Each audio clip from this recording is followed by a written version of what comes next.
Peace and long life. Picard episode 2. First of all, I'm tired. Had a long day today, and I want to meet someone quickly. This is Luna Lou. She's my new rhino. She's huge. she was a present. Well, present to myself. That I bought with birthday money because today's my birthday. Today being Saturday, February 1st, and yeah. So first of all, I'm recording on Saturday today because first I was really tired on Friday as well. Well, I called my mum to see if I was, going to be seeing her and my dad today, and basically, short version, they're busy. Well, actually, my sister's busy. My mum and dad can't, for other reasons. They're personal. So I was chatting to my mum for like a couple of hours last night, which was nice. But then by the time it got to, sort of by the time we finished, and my partner had gone to work, it was like, yeah, I'm too tired and too late. I mean, like watching Picard and then like maybe reviewing it the next day, I was like, yeah, but I'm tired. I'm too tired to watch the show. It is still good. I'm still enjoying it. There is a lot going on, and a lot more characters got introduced today. So episode 2, is it Maps and Legends or Legends and Maps? I think I've still got Prime up. I'll just double check the title. So Maps and Legends. So we kind of open with I want to say Marek, the young Romulan officer who is meeting with Sergeant. I'm not good with names. Darj's sister, and as far as I can tell, it's been like a day. Like all the events have happened, and yeah, they're basically in bed together. So they've basically the stuff on the Borg cube, and we will get into more specific spoilers, but the stuff on the Borg cube is essentially that Sage,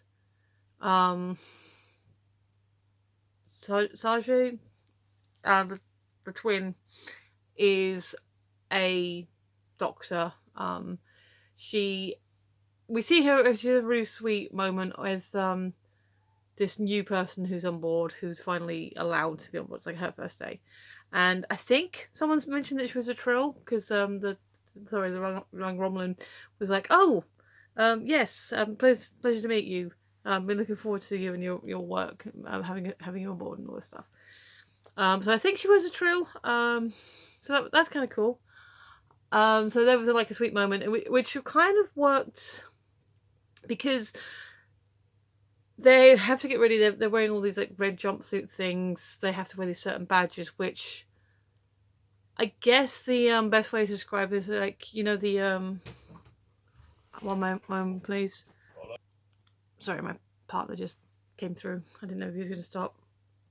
But yeah, the like the radiation badges people wear if they go into hot zones, kind of like that. But it basically, if you go into a grey zone on this particular Borg cube, because they don't call it like a cube, they call it like an artifact, because I don't think we've been told yet what happened, but essentially it's separated from the rest of the collective because there's a conversation about, but one of the collective try and sort of reclaim it, so they won't because the communication has got knocked down. As far as they're concerned, it's a graveyard.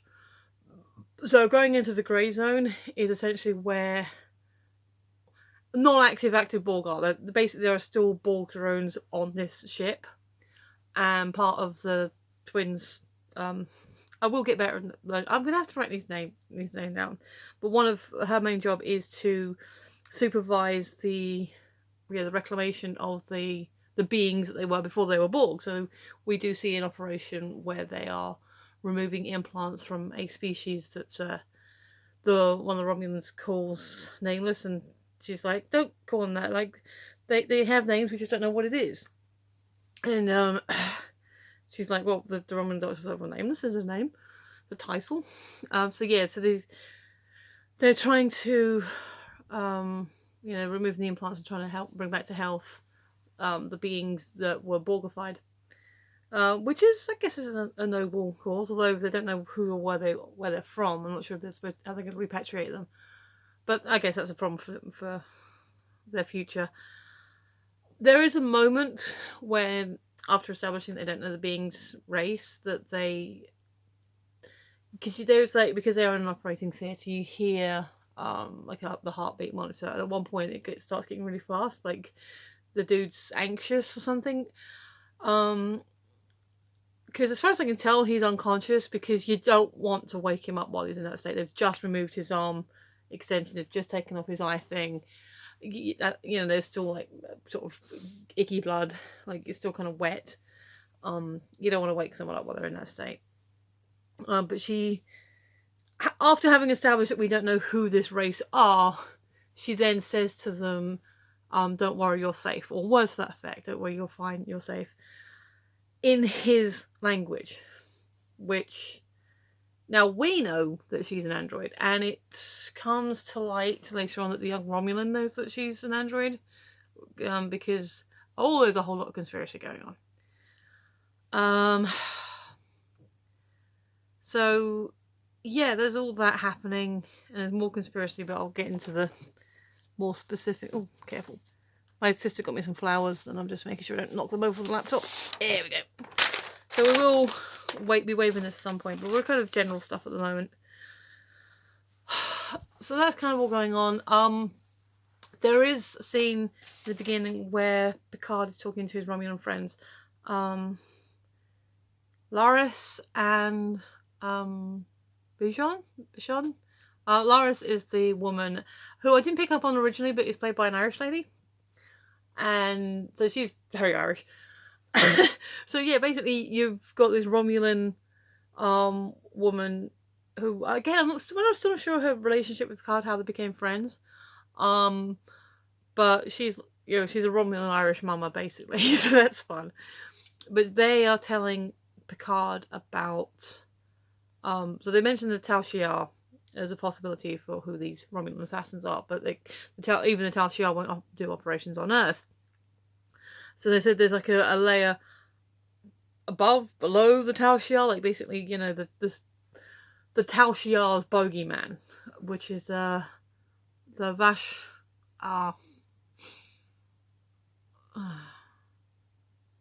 Vash something. And basically they are the idea is that the only way to really keep a secret is to be dead. And they're kind of like this whole ghoul thing. So that's, we get a moment, like, so basically we're intercutting between Naris and Bajan telling Picard about, I tried to make a note of remembering it. I want to say Vash Narada, but that's Doctor Who. But the Tal Shiar bogeyman, basically, they're telling the story intercut with Picard and Naris visiting Daj's apartment. Is that better? That's better. So yeah, she has a scanning device that basically tries to reconstruct what happened, and Picard's like, what I thought, Romulan forensic scan, recreational thing didn't work. They're outlawed on Earth, and they're unreliable. Yeah, that's what we want you to know. So she pulls out this thing, so it kind of like a stick thing, but then it's got a pull-out display, which is kind of cool. But then she runs it around the room and scans it, and it basically shows the opening, or starts to show the opening scene with Daj and her boyfriend. But as he's going to the replicator, it all corrupts, and she says something like, "Did I just hear that right?" And basically she F-bombs. I'm like, wait, what? The F word in Star Trek? My word, And I still haven't seen Discovery, so I don't know if that's actually a thing that I've just been missing. But I kind of like, did I hear that right? And I did, because a character later on also says something's an effing liberty. And I'm not against swearing, but I still like to think of this as a family show. And also I don't tend to swear unless I want to. So that happened. So yeah, So she goes into this whole thing about how and why. 1 second. Go. I'm recording. I'm recording. Go. Okay.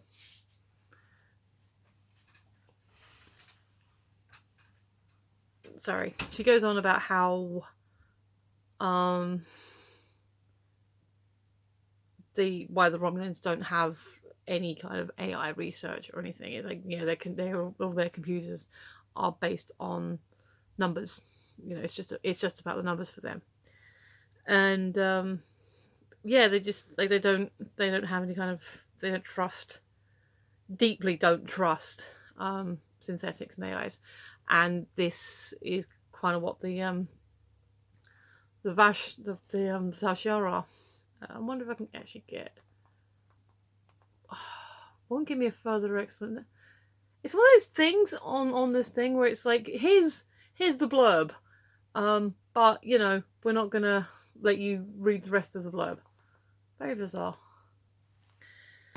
So yeah, so they hate synths, and apparently that's their deep dark secret, which doesn't quite make sense, but I don't know. We do get a flashback cutaway scene of Mars, Utopia Planitia.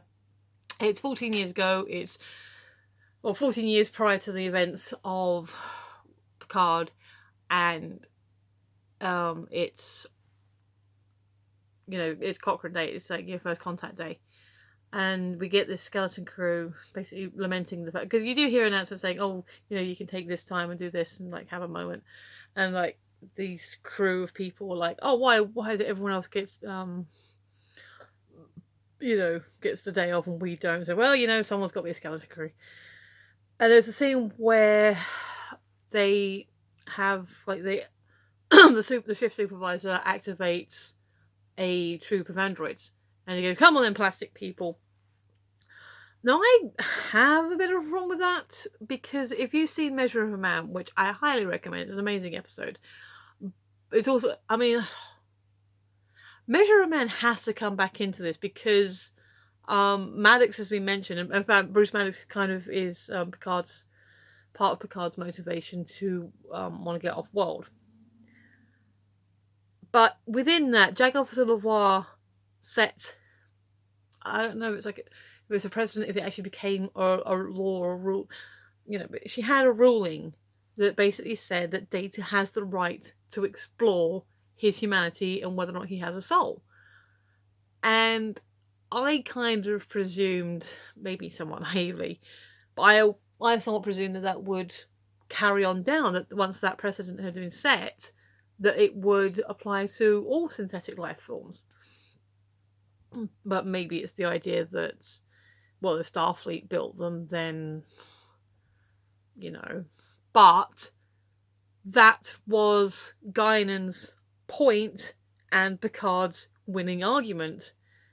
Isn't, you know, maybe, you know, I can't remember the exact speech, but it's like, you know, maybe he could create a new one. Yeah, maybe Maddox will be successful and create a new Data or hundreds of Datas, but isn't that becoming a race? Or won't we be judged on how we treat that race? And that's what ultimately, you know, moves Philippa Lavoie to make her decisions. But here we are, well, from that point on, like 25 years from that ruling, and there's an army of plastic people, disposable people. And the one we interact with most is called F8. You see him trying to have banter with his crew. They're like, hey F8, you get into any trouble? Oh yeah, big trouble. Oh, like what? Nothing. Just nothing. And then like someone did the hey, I got one for you. What's brown and sticky? And he's like, well, this is brown and sticky, and this particular substance, and this is the dude, the stick. And so, you know, he's like, oh, okay. And they're like, that dude creeps me out. He's still here. He's like, the guy can rip titanium without, you know, things. So they're like kind of trying to interact with him on a normal level, but then still find him weird, because despite everything I said about Lavoie's ruling, they're not as sophisticated as Data and Law. I mean, arguably they're not even as sophisticated as B4. They seem to be very much more autonomous. Just, you know, go here, do this, you know, be efficient. Like they literally sleep in like they're put in a cupboard at the end of the day, and they're just reactivated each morning. But towards the end of the shift, when they're in their lunch break, they're making jokes. Oh, this is brown and sticky and all this stuff, and like you see F8. You can sort of zoom into his eyes, and I think obviously it's not the same lenses, but I'm pretty sure they bolt. He's not fully gold. You know what? Now I'm thinking about it, I'm wondering if this is kind of a joke, because he is bald, and he has like his F8, his designation tattooed onto the back of his head, and he is golden as well. I don't know if he's like quite the same shade as Data, but he definitely has the same colour eyes. But the reason I think something it's had an inside joke, because I think originally Sir Patrick had auditioned for Data, or was at one point considered. I think there might have been a rumour at the time that the actor who ended up playing the Traveller might have also auditioned for Data. But the result was that the idea is that perhaps Data would be bald, that they wouldn't, you know, that they wouldn't have hair. So now we have, you know, an android race that are bald. So I'm just like, is that a throwback? It's like a really bizarre deep cut.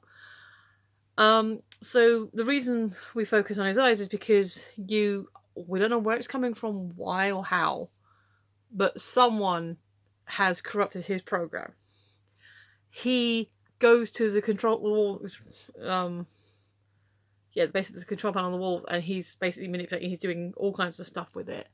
You hear the announcement about the defense shield going down. You see the satellites turning inwards rather than outwards.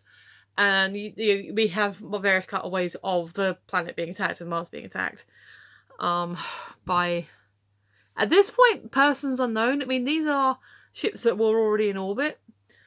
But yeah, they're like an announcement saying, oh, the grids have gone down, go to your designated areas. One of the crewmates is like, hey, FA, what are you doing? What's going on? And then he basically chokes a bitch, you know, in the same way we've seen Data doing when he's been thing. And then he, like, one of his colleagues is like, yeah, our unit's gone rogue. Help. And then the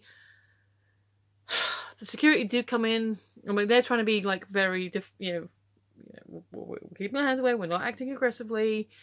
But he takes like some kind of laser wrench and shoots them all.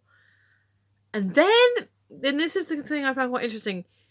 He shoots or shorts him. It's like, I don't know if it's necessarily shooting himself in the head, because I think if he just shot himself, then stuff could be recovered. But it looks like because it was more of like an electrical, you know, static-y thing going on. So I think he actually shorted himself, like possibly wiped his mind, like his brain. So that, you know, basically whatever he was doing, maybe that couldn't be recovered. So at this point, and like I said, with the Tannoys, we know it's like not just F8, but it's a lot of the units, which is obviously set up in the previous episode that this happened. But with a lot of the units, they basically all went off. They all went wonky at the same time. So the question now, and I guess you could call this theory territory, is were they always programmed to go rogue at some point? Which is unlikely if Maddox was part of the program, because for all my disdain for, you know, Bruce Maddox, I don't think he was a bad guy. I don't think he wanted to. I don't think he wanted to bring Starfleet down in any significant way. That's not to say that if it is a pre-programmed thing that happened in their creation, because Agnes, the Daystrom Doctor, Jurati, that I remember because I'm looking at it on the screen. But yeah, so she said, you know, that the androids that did this came from Daystrom. They came from her unit. So again, Maddox, I don't think had anything to do with it. If it was pre-programmed, then it was a deeper conspiracy somewhere down below. If it's someone who somehow hacked their matrix, for want of a better term, after the fact of their creation, then again, that's an even bigger conspiracy. Like, who would have had the knowledge and technology to do that at a later date? So that's all very interesting. Picard tries to get a ship. He calls his old friend Doctor from Stargazer days, actually. I didn't immediately recognise the guy. He said, oh, I remember we were on the Stargazer. Now, Picard almost qualifies for off-world.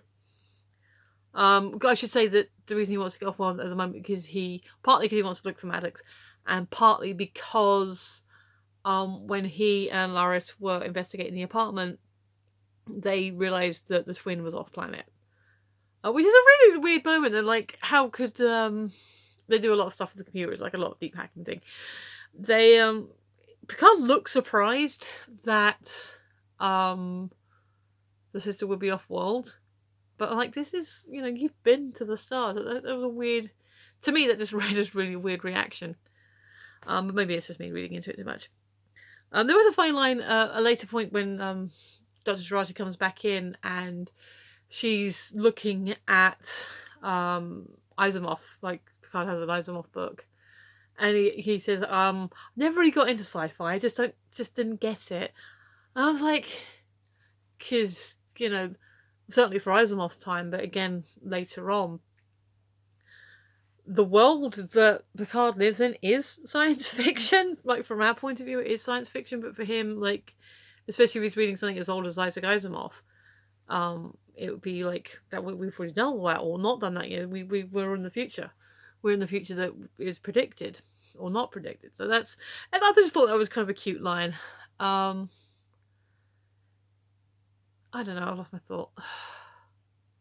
Yeah, so he is almost on almost every point physically fit enough to go back into space, except I forgot what words they used, but I'm assuming it's an allusion to his Locutus. Like, there's something. Well, obviously his brain has been affected. Like, he was fully Borgified, pretty much. So I think, well, it's either because of his Locutus days, which is the more likely one because of we already have the connection with the Borg, with the Vulcans doing the reclamation. Sorry, the Romulans doing the reclamation project. Or it could be an allusion to when he was knocked out and had an entire lifetime in his head. His memories are the inner light. But more likely the Locutus stuff. So that's interesting, because he actually says to him, the Doctor says, have you had like any nightmares and stuff like that? And Picard sort of half dismisses him. So he says, look, Picard says, can you just, I need to be certified. And so he doesn't, like, he goes into what I assume is Starfleet headquarters. They don't give a flashcard for it. Or if they did, I'll look down. And he goes in, you see all these people, like the new uniform, like the badges and stuff. And that looks kind of cute. So he's like having a moment looking around. At one point when he walks into the hall, there's like a hologram of the Enterprise D. Again, I looked down for a moment, so I don't know if it was a changing display, so they've got different, significant starships, or if it's specifically supposed to be the D. Maybe it rotates, maybe it doesn't. Maybe they've got a few famous ships floating up there, and that's just the one we focus on for obvious reasons. But it was a very cool hologram with a D, regardless. He goes up to the reception and says to the young man, like, "Oh, I'm here to see this admiral," and he's like, "Oh, okay." And there's an awkward moment. Can I have your name, sir? So, "Oh, Picard, Picard, Jean-Luc." He goes, "Ah, yes, of course, Admiral, welcome back," and gives him this big badge. So, he goes to his thing. And this is where I said the second F-bomb comes in, because he basically says, "I want a ship." She turns and says, the effing arrogance of it, and basically chews him out and like, this whole speech, and given, okay, so maybe again, this is like a little bit politics on my side, but given today's supposed to be Brexit Day, fuck off, it's my birthday. See, I do swear sometimes. And then, like, the Admiral is saying about how, we're supposed to be stronger together, and like all the people, there are already people or planets saying that, it's us or the Romulans, like this is like 14 of them. And like, that felt a bit close to home for me. And Picard was like, no ships. This kind of does for me tie into what Picard was saying about, this isn't my Starfleet. This is why I left. Because he actually said, I'll take a lower rank if necessary. I'll go back to captain. He's like, I'm not trusting you with a ship. I'm not sending you out there. So he kind of leaves in a bit of a huff because she mentions his interview. And, so that kind of happened. He does make contact with someone because he finds his old badge and he has a moment. He says to this person, again, name I can't remember. So don't hang up. I need a ship. So now we're kind of getting into the more of the deeper, more spoilery stuff. So the admiral we just spoke to, called, and again, this is where my, I don't want to call it a prejudice, but where my inability to tell Vulcans and Romulans apart. She is talking to a Commodore O, who is an officer with pointy ears, saying about how Picard was talking about Romulan conspiracies and like the destruction of the synthetic. And she is sitting there in a very kind of, very stoic kind of way, which is what made me think that maybe she was, initially made me think she was Vulcan. And basically saying, if there were secret Tal Shiar operations on Earth, I would know about it, you would know about it, and then all of Starfleet would know about it because this would be a big deal. But later on, we see her talking with the young lieutenant who, and they're talking about like undercover missions and conspiracies, and she's saying like, oh, Picard meant, apparently Picard mentioned the Vash and all this stuff. Like, well, no, I added that part of notes, but the fact that he wants to find Maddox. Originally, I thought, oh, is this like a Section 31 thing? Again, I haven't seen all of DS9, so I don't know exactly how Section 31, how deep they are or how they work. But I just know they're like deep ops. No. So I think Commodore O is a Vulcan spy pretending to be... Sorry, a Romulan spy pretending to be, Vulcan. I'm not sure why. But it seems like there is a deeper, longer conspiracy going on because, as it turns out, because they have this thing about like, oh, Picard wants a ship, he wants to get off world, he wants to find this, and she's like, well, this can't happen, I'll go on, like, you're on cover. So it turns out, and this is like the last scene, so big spoiler, that the young lieutenant is the sister of the young Romulan on the Vulcan ship, on the Borg ship. So that's all going on. So she is definitely deep undercover because she's pretending to be human. There was some stuff with Agnes and Picard talking about, again, Maddox's work, and if so, there's a few conversations Picard has with Agnes and his Romulan friends, basically saying, look, this is my friend Data made, he saved his life, he sacrificed his life for me, and I don't want to let his memory go down. And if he's got a daughter out there, and even the loosest sense of the word, then we have a right. But also, the sister is in danger, and this is what the lieutenant and the Romulan were talking about. Is like, no, you have to make sure you've got the thing, because she said, have you... So this is where I think that she does... That they know that Sarge is an android, because they said, has she told you where her has that thing told you where the nest are, the disgusting ones? Because I don't know if she's actually talking about the Borg, but maybe she thinks there's a cluster of android synthetics within, like, hidden within the cube, like they, it's like an operation within an operation or something.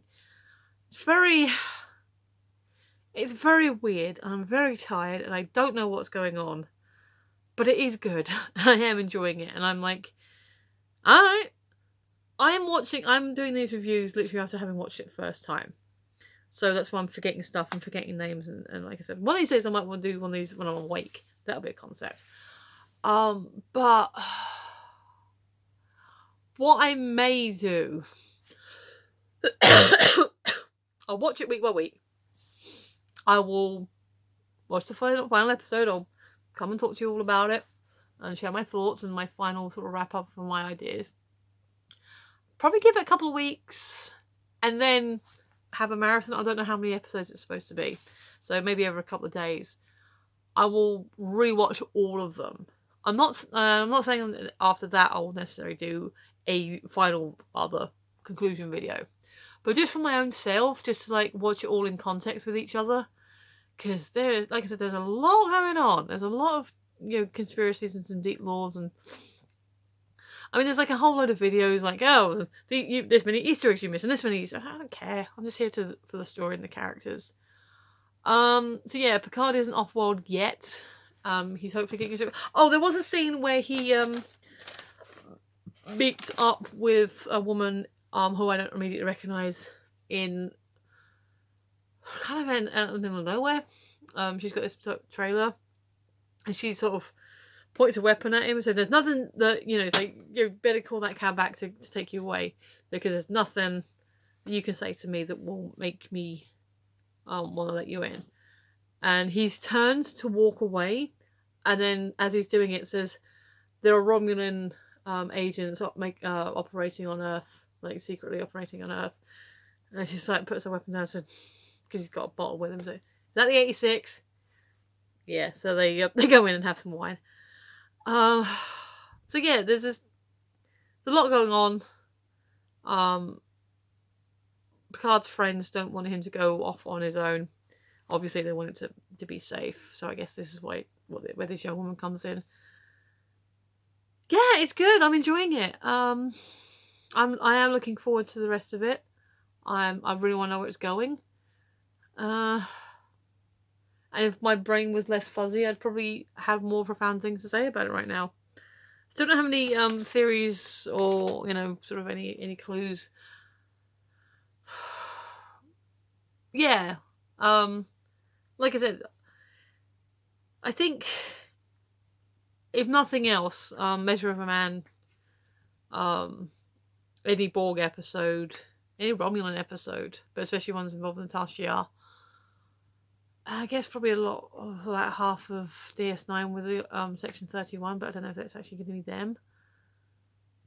Like more social reviewing. And I hate to say it, I think Nemesis is a thing. I do actually have to rewatch Nemesis because there's stuff I don't remember. But yeah, no, it's good. I'm enjoying it, and I'm tired, so I'm gonna curl up and have a nap with Luna Lou. So yeah, if you have been, thanks for watching. I do appreciate it. Feel free to do the algorithm stuff, like, sharing, commenting, subscribing. I've actually quick shout out to I think Krusty Chris or something like Krusty Chris 2. I know I get new subscribers, but I don't always get their names. So thank you if you have recently subscribed, because I noticed my number's gone up by a few. But yeah, that was a person that specifically I saw their name, and yeah, I think it might have been from my previous Picard episode that they decided to subscribe. So thank you. Oh my god, my throat's going. Alright, I'm gonna sign off now before I completely lose my voice. If you have been, thanks for watching. You were awesome. Live long and prosper. I'll see you next time. Bye!